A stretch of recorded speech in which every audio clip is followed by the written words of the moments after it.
రేవంత్ రెడ్డి గారు, మేము కొండారెడ్డిపల్లెలో రుణమాఫీ ఎంతమందికి జరిగింది, ఎంతమందికి జరగలేదు అని చూపించేందుకు, అక్కడ ఏం జరుగుతుంది అనేది చూపించేందుకు మాత్రమే పోయినాం మేము. నిజంగా రుణమాఫీ జరిగితే జరిగినోళ్ళు జరిగిందని చెప్తారు, జరగనోళ్ళు జరగలేదని చెప్తారు. దానికోసం మీకు ఎందుకంటే అంత భయం? జర్నలిస్టులను ఆపాల్సినటువంటి అవసరం ఎందుకు వచ్చింది మీకు?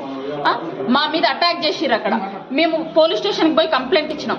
మధ్యలో ఫీడ్ కోసం ఆగి వస్తుంటే 2 బండ్లు మమ్మల్ని ఫాలో అయినాయి. మధ్యలో వెళ్దండి పోలీస్ స్టేషన్కి వచ్చి ఆగడం జరిగింది. ఇక్కడ పోలీస్ స్టేషన్లో కూడా పోలీస్ స్టేషన్లకి లోపలికి ఎంటర్ అవుతున్నప్పుడు చెయ్యి ఇట్లా నా మీదకి కొట్టడానికి వచ్చిండు.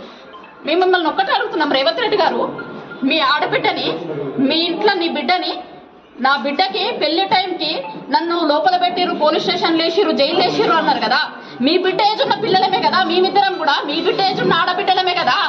ఆడబిడ్డలకు ఇదా మీరు ఇచ్చేది? మీ ఇంటి ఆడబిడ్డకు ఒక రూలు, బయట ఆడబిడ్డలకు ఒక రూలా? మీరు రాష్ట్రం మొత్తంకి సీఎం కదా, మీరు రాష్ట్రానికి సీఎం కదా. ఆడపిల్లల్ని కాపాడాల్సినటువంటి బాధ్యత